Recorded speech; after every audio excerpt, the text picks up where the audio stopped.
Like a boss.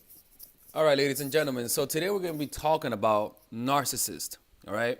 I was going to talk about single mothers, but I was like, you know what, man? Let me not post that video yet. Let me gather my thoughts about that and then post a video because it's not a good idea to make a video about something you haven't thought about.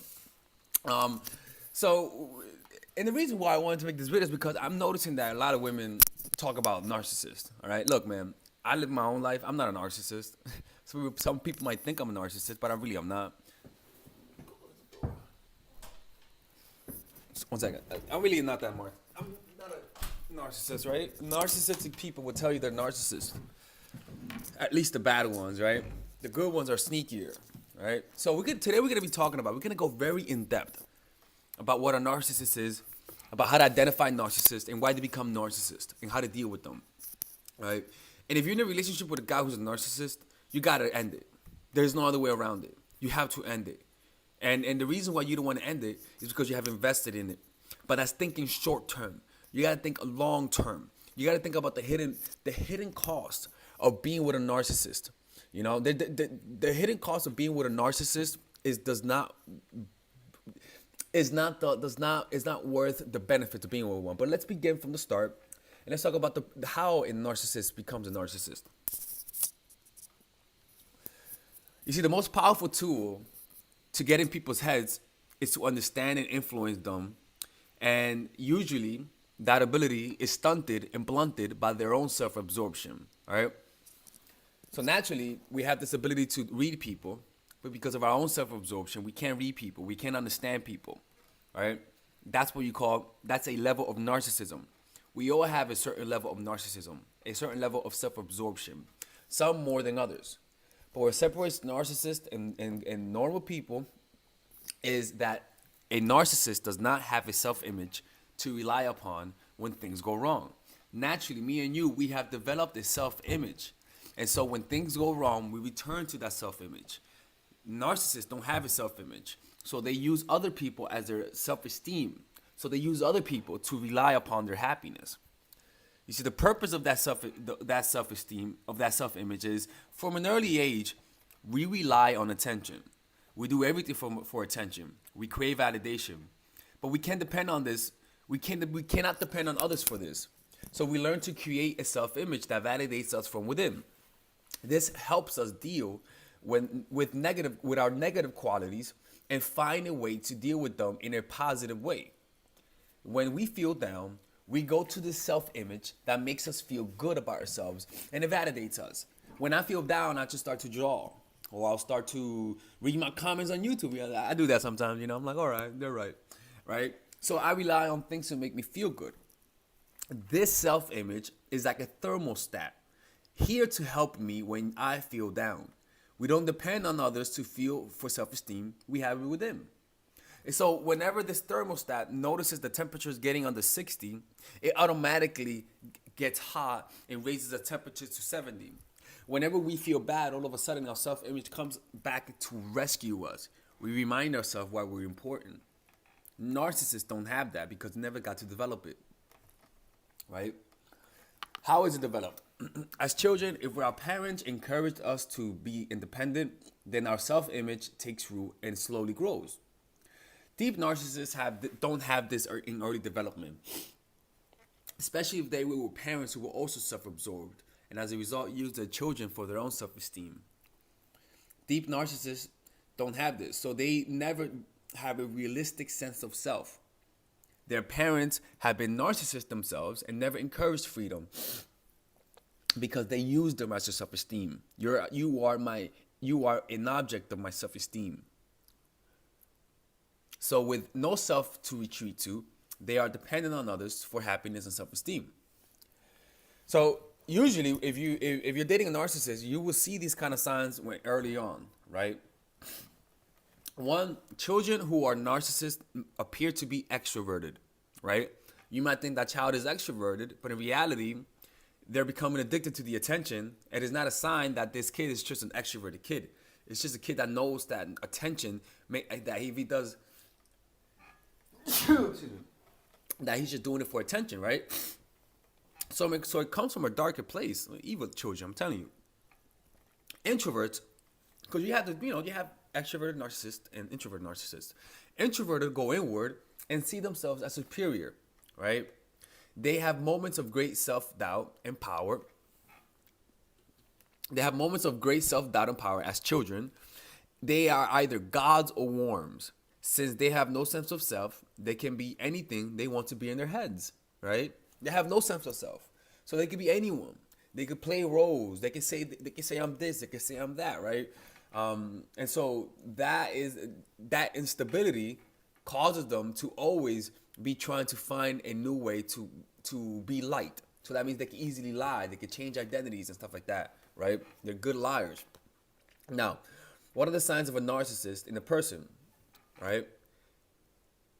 If you offend them, they have no sense of self to retreat to. So they attack you with rage, vengeance, and self-righteousness, right? So whenever you offend somebody who's a narcissist, they attack. All right, so I wanted to include this because even though I did talk about narcissism in the video, I want to include specific behavior. And I actually asked some of my subscribers on my Facebook page, and they gave me their experience on what some of the signs of narcissism is, and I believe you guys are gonna like it. Here it goes. At the start, the narcissist will bombard you with gifts and attention, only just to win you over. Once you have your attention, they see you into them, they will start cheating, lying, not offering you the attention you were used to. When you will back off, they will start coming after you, but only just to assure themselves they can still have access to you, right? Again, people, it's very selfish, right? So it's kind of like they will keep you at bay, right? And as soon as you try to get independence, they will start acting like the nice person you want them to be. And they'll start going after you again, showing you attention, convincing you that what you saw will never happen again. You get back with them, you start believing in them, and as soon as you think everything has changed, they go back to their behavior.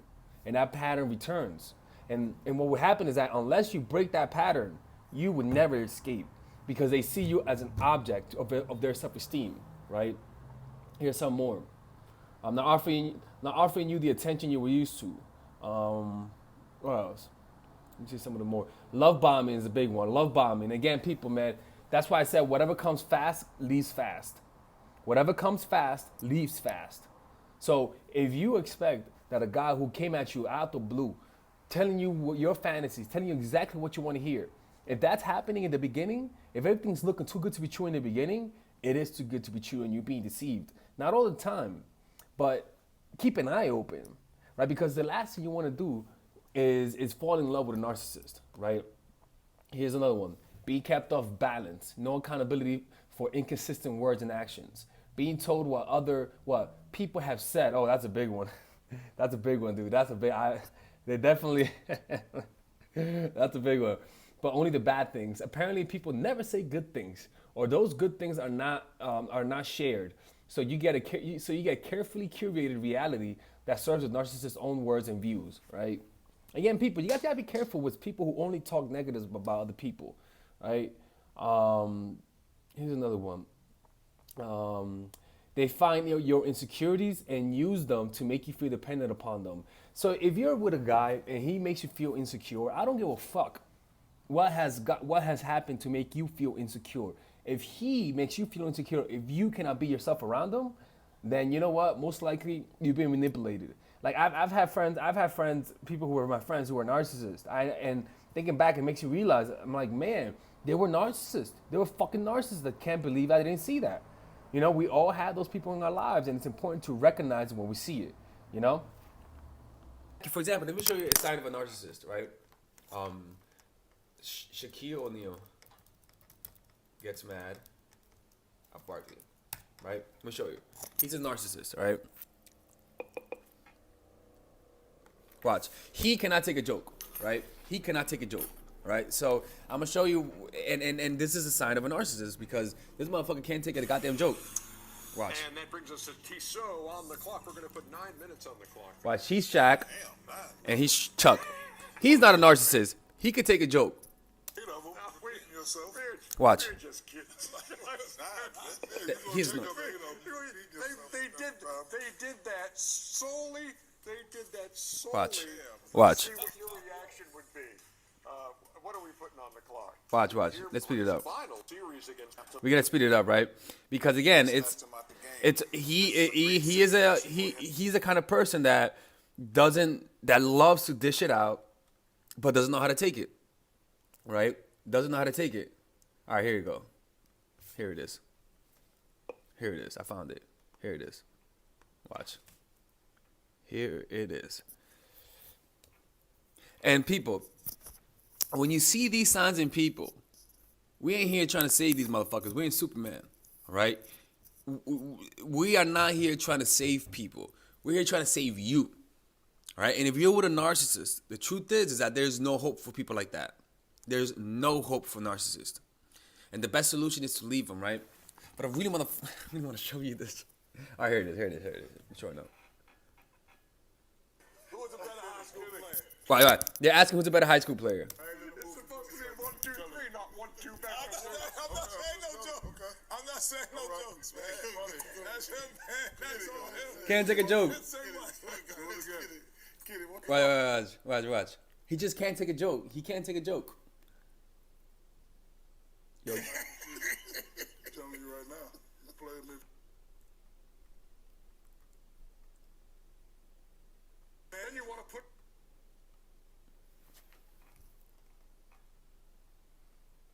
an Atlanta Hawks. That's the greatest center. That might be the greatest center I've ever played a game. If I put Atlanta Hawk in the game, we know we're going to win. All right, watch. Yeah, what else you want to say?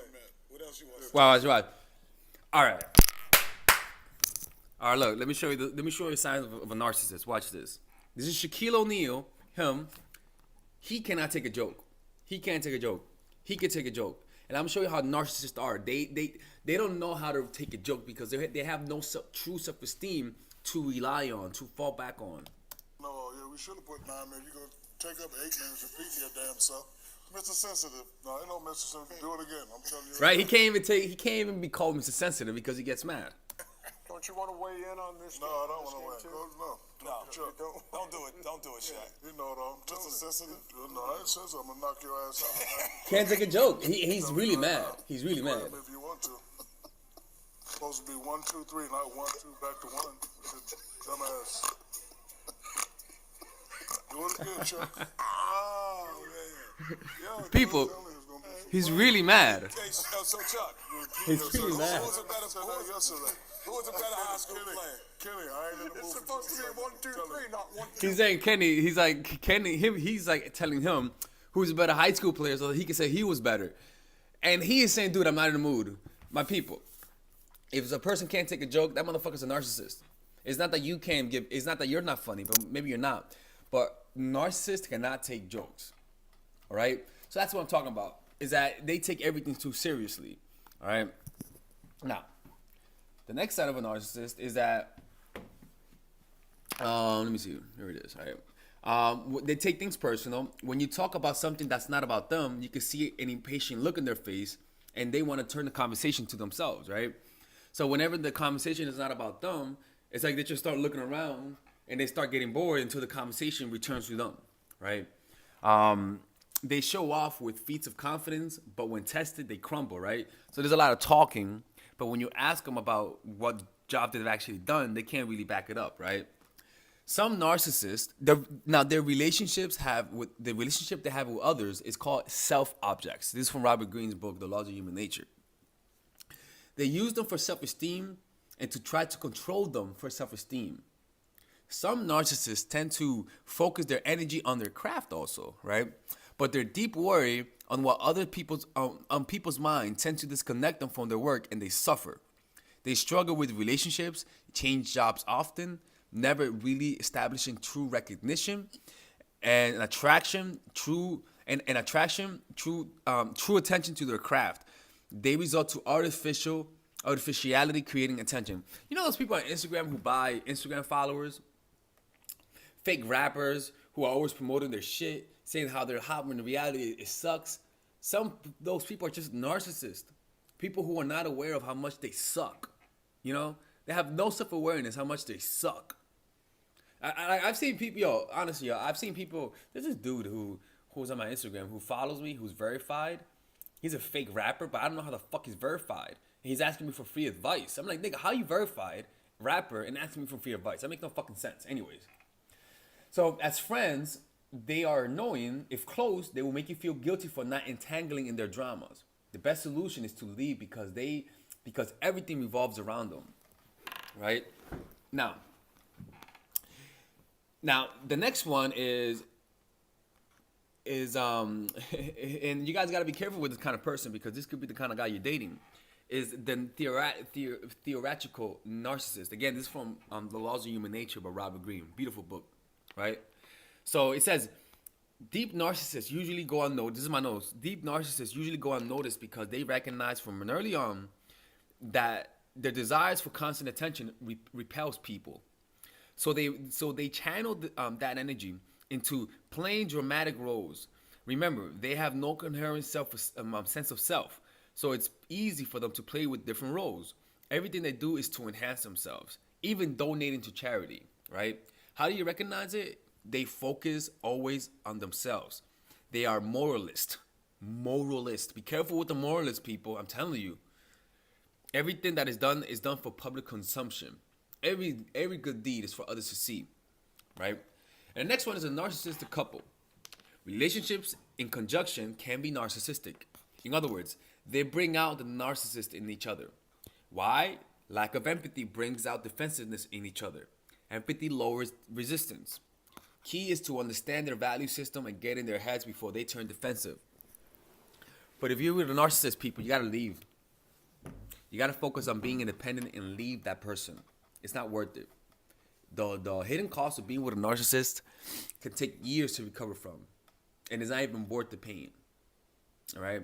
So if you're noticing yourself feeling guilty, feeling attacked, feeling wronged, being isolated, not knowing whether or not you're right or wrong, and this person's always arguing with you, always accusing you, always saying things that hurt you, the solution is not to watch more Mindful Attraction and see how you can change them. The solution is to get the fuck out. And if you have a kid with them and you can't get out, the next solution would be to plan your exit, maybe a few months or maybe a year in advance, but plan it out. That's your solution. To be independent, to focus on independence. The last thing you want to be is dependent on the narcissist for your finances. They will use that against you, and they will leverage it. They will threaten you to take that away so that they can control you. So it's best to as a single mother, if you're a single mother, the biggest motivating factor is independence. All right, ladies. This is Alex from mindfulattraction.org. If you guys enjoyed this video, comment down below. Today I'm going to be making another breakdown session of a dating coach, and we're going to be doing some Derek motherfucking Jacks. All right, deuces, motherfuckers. All right, ladies. So this is the course that all of you guys have been asking me for, and it's the psychological game of attraction. This is pretty much the course that will make any man beg to want to commit with you. This is the course that I wish, I'll be honest with you, if I was a woman, this is the kind of course that I want, because it's a course that's specifically geared to help you understand how guys fall in love and how to do it in a systematic way that's almost predictable, right? So let me show you guys how this course is set up. By the way, there's a 30-day money back guaranteed on this course. So if you guys don't like it, you guys will get money back. Look, let me show you how it's done, right? So it's split up in a few sections. The first section is the introduction, obviously, what to expect from it. After that is I'm giving you an understanding of the psychology of attraction, right? Because you need to understand that dating is a game. You need to think strategically, that there are certain laws of human nature that you cannot break, and just a few things of why people love each other. You know, it's very important to have a realistic expectation. After that, we go into the three phases of every relationship. They all go in these three phases, and these phases could overlap each other at times, right? The first phase is the pre-honeymoon period. It is when you first know the person, or it is when you're becoming acquaintance with the guy, or it is when you guys broke up and are back together, or it is when you guys had a long period of you guys not knowing each other and now you guys want to rekindle things. This works in any point of the relationship that you need to spark interest and curiosity. So these videos are specific for that. Specific to create curiosity, how to get to know the guy the right way, using your non-verbals, how to create a powerful reputation. It's truly powerful stuff. After that is the honeymoon period. This honeymoon period is how to get from curiosity to interest to creating a deep connection. So all of these videos are specifically geared to that. Not the 30, no. These specific videos are there for this phase, and this phase is any phase. You guys are having a good, happy moment. You guys just got back together, and now you feel that peak. You feel that happiness that you guys felt. That's what this is, right? So these videos are there for that, creating a lonely fantasy, the preemptive breakup, the triangle of love, using words to control these men. It's powerful stuff. After that is the post-honeymoon period, and again, is a short list of videos because these videos are there to solidify the connection that you already created. So if you just had an incredible moment, or you just came out of a vacation with a guy and everything went well, you better use this phase, because if you don't do this, he's gonna become disenchanted. It's just how it is. These are very specific videos, and if you and all you gotta do is just say, all right, where am I? I tell you where you guys are, and you just watch the video. It's pretty much like being coached by me. You got some bonus videos, stop being nice, dealing with the inevitable, how to deal with breakup, how to deal with getting over a dude. This is the how to overcome manipulation, identifying manipulation, deterring manipulation, defending yourself against manipulation, what to do if you're already in a manipulative relationship, and how to avoid them through detachment. It's pretty much an extremely succinct and laser focused course. Not one waste of motion. That's why I love it. And there's a 30-day money back guarantee if you guys don't like it. No questions asked, people. All right. And if you guys want to support this channel, this is how you support it. And I hope you guys enjoy this. All right. See you guys inside.